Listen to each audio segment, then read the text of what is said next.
Hey guys, it's Rush. Hope you're all doing well. Welcome back to the channel. This video today, I've got a list of habits, bad habits that I'm trying to get rid of and good habits that I'm trying to adopt in Street Fighter 6.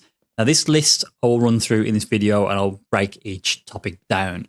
Some of these things you may be aware of, some of the things you may not be. So I'm hoping that me sharing this list will help inspire you to change things in your gameplay or even adopt these techniques. So the first topic is drive rush cancel. So crouch and meaning kick is the main offender. Crouch and meaning kick into drive rush cancel. Now my habit here is I will try to do DPOS. If you don't know what that is, when you see the drive rush cancel from a button, you do an EXDP, an ODDP, you do a super, something with invincible frames during the startup, something that's fast. So Ken has ODDP, which is 6 frames, and his level 1 super is 7 frames, his level 3 super is 7 frames as well. But you want to interrupt the drive rush with an EXDP. That's what it looks like.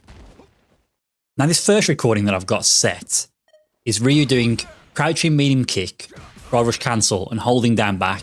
He's trying to block after this sequence. But you can see I'm counter hitting the drive rush. If Ryu does crouching medium kick drive rush cancel into a 4 frame button, crouch jab there, this is a true string. There's nothing I can do here. If I mash a button, doesn't matter what I press, it will not come out. And my DP also will not come out. The thing with this is, whilst the drive meter is in my favor because they've spent 3 bars, I'm holding a mix here. I have to guess if they're going to throw me. Are they going to string me up with some normals? Do I risk doing a parry to perfect parry any normals that come? I have to guess, do I EXDP the plus frames? There's a number of situations that can occur, a number of options that I have on defense. But the thing that I don't do enough of at the moment is, I never do this, is reacting to the drive rush cancel, doing drive reversal. Now, whilst that cost me 2 bars, this guarantees that I get away from that mix. As we saw earlier, I can't EXDP. So EXDP OS does not work. Reversal OS of the drive rush cancel doesn't work, but the drive reversal does work, and that gets them off me. The thing we need to lab is which drive rush cancel can bait the drive reversal. That's the thing you've got to be very careful of. I have seen some crouching meaning punches that actually bait drive reversal in this situation, and even bait supers as well. So using Ryu stand heavy punch as an example, if I DP OS here, you can see it actually gets baited. The drive reversal done early does get him off me. If you do it late, they can block, as you can see there. The second point is parrying with purpose. So I get frustrated in the corner, and sometimes when I'm on defense in the corner, I will press parry as a literal guess. I'm just guessing on what the opponent will do. I'm not really looking at what they're doing and reacting with parry. I do have knee-jerk reaction sometimes where I see something and I instinctively press parry. That can happen, but in those scenarios, it's not a full-blown reaction. I'm also susceptible to being baited by something. So if I didn't see that particular thing, let's say, for example, Sagat's tiger knee, if I see something else like a forward dash, it may prompt me to just tap parry because I thought I saw a tiger knee. It's only a forward dash. What I'm getting at, the point I'm trying to articulate is parrying with purpose. Parry when you are reacting to something rather than just tapping it. Tapping parry is super risky. It limits your movement. It opens you up when you don't have a reason to do it. I don't recommend tapping parry just randomly. Sometimes it can pay off, but it is a literal coin flip. So I've got the dummy Ken set to do 2 things. He's doing drive rush stand heavy punch into medium Jinrai, and he's doing drive rush stand heavy punch into the heavy dragon lash, the slow one. And what I want to show is that, well, in this scenario, you're not going to react to the medium Jinrai cancel. It's too quick, but you can obviously react to that, the heavy dragon lash. So I just want to tap parry when I see the dragon lash. It's that easy, this scenario. And this isn't a difficult situation, but again, it's getting to that habit, parrying with purpose. And the goal, of course, is to react with parry and get a perfect parry against these strikes.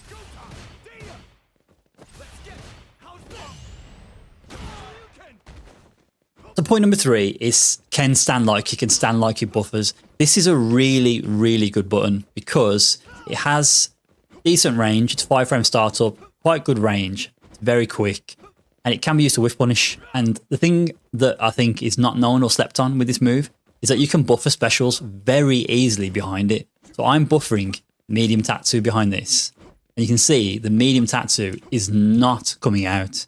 But if I get into range to whiff punish now, wait for the button.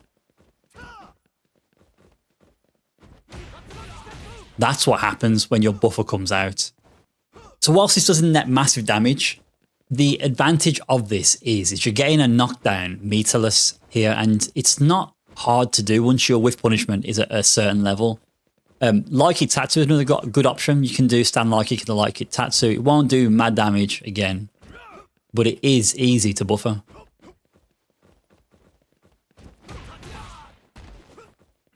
One of the craziest meterless buffers off stand like kick is heavy Tatsu, but with this they have to be standing for it to connect. If they're crouching, part of it will whiff, it'll leave you punishable, but this is really, really good because of the corner carry. This is a pretty short and sweet one, but when you can kill, so number 1, it's recognizing when you can kill with your meter. So if you've got a full bar, don't hold on to it, try and kill. But the goal is go for combos that you're comfortable going into. Sometimes I opt for harder combos, and the issue with that is that I will drop the combo, spend all my meter, and that will then mean I'm in a really bad position just because I want to go for the more challenging combination. I will always be like that. I'll never change. I'll always try and go for the harder routes, but there's times where it's just not needed. So for example here, I can only do 1 drive rush. The opponent's got 30%. I do not need to go for this difficult combo in this situation. It's not super hard, but there's a chance I can drop that combo because of the Jinrai juggle. So instead, in this situation, why not go for a more reliable combo just to kill? The easier you can make the kill combo, the better. It's not worth leaving yourself open to mistakes when you've got the kill. The one thing you don't want to do is burn yourself out, and then burning yourself out and then whiffing a level 3. Not only will you get punish countered for whiffing the level 3, you're then in burnout and you're probably going to lose the round. So this one for me is absolutely huge. There's moves in this game, Lucas and his jump heavy punch in the air, his jump fierce, that have crazy hitboxes. Like, look at this, I'm standing, look at how high he is in the air and it connects. Like, I play Ken, and Ken's jump heavy punch is pretty nuts, but it's nothing on this move. And there's other moves like this in the game. Now, anti-air DPing this is not an issue at all. If I do it in isolation, every time I'll anti-air DP this. However, the issue comes where you've got other things to look out for. You're looking out for the whiff punish, looking out for the drive rush, you're trying to perfect parry fireballs. That leaves you open, so your anti-air attempt will be late. And I have a habit, and this is from Street Fighter 5, of anti-airing from standing. I play City of the Wolves as well, Fatal Fury, and in that game you have to DP input from standing, you can't do from crouching.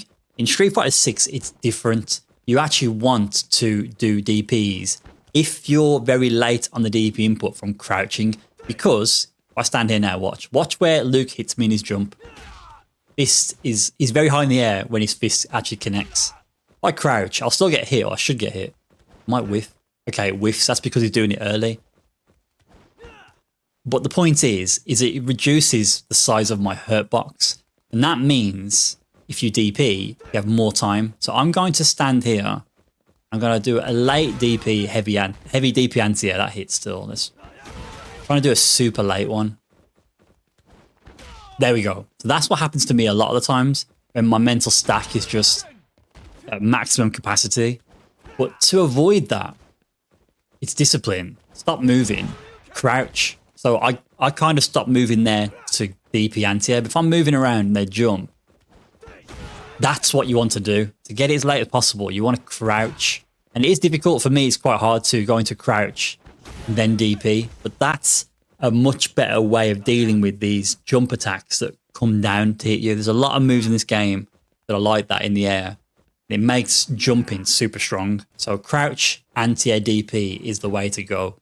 So this next tip that I've got for you is to do with knockdown pressure and where you're trying to bait throw. Now, this happens to me quite often and it's frustrating, but ultimately it's because of lack of knowledge. I'm not really paying attention to the frames and the knockdown when I'm going for my pressure. I'm trying to bait a throw and I'm unsuccessful basically. So here's a knockdown situation I'm sure you're familiar with. So target combo, punch target combo, chin buster into run dragon lash, heavy DP. Now the dummy Ken is not back rising here, they're doing quick rise. What's interesting is if they do this and I drive rush jab, try walk back, I can't get out of the throw range. Their delay tech, I've actually got it set to 5-frame delay, which is quite an early tech attempt on wake up as a defensive option. But I can't walk out of that throw. It's too quick and I'm too close. And the thing is, the drive rush itself is what's putting me so close. If I drive rush and try and walk back, I can't escape that situation. I can't make the throw whiff. I could do something like this, drive rush into throw, which cancels earlier at the drive rush. But the thing with that is I'm literally whiffing a throw right in their face, and that in itself is super risky. If I don't drive rush, then I get the shimmy.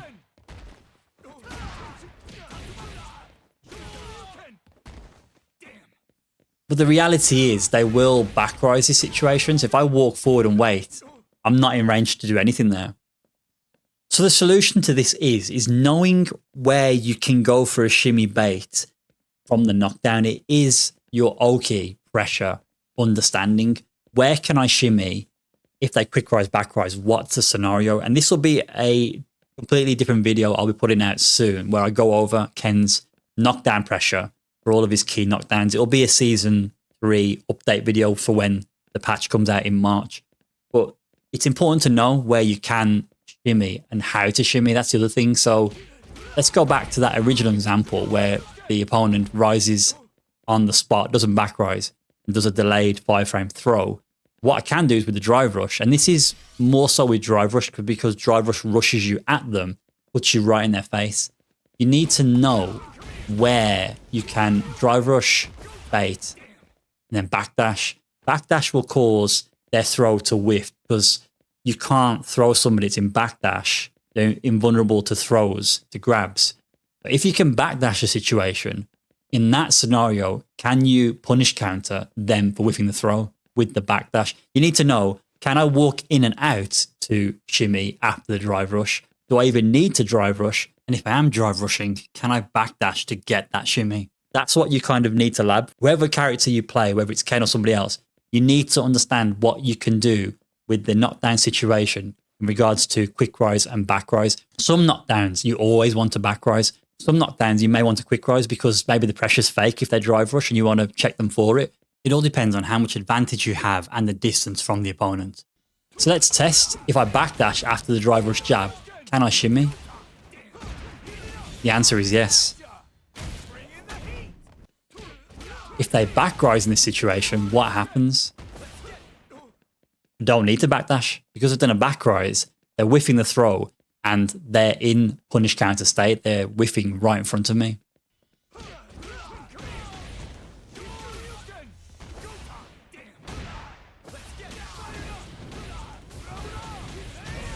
So that is the video, guys. Those are things that I need to work on to continue my improvements in Street Fighter 6. Not even with Ken, but just generally improve my gameplay in this game. Hope that helps. Any questions, any queries, always give me a shout. I'll catch you in the next one. Take care.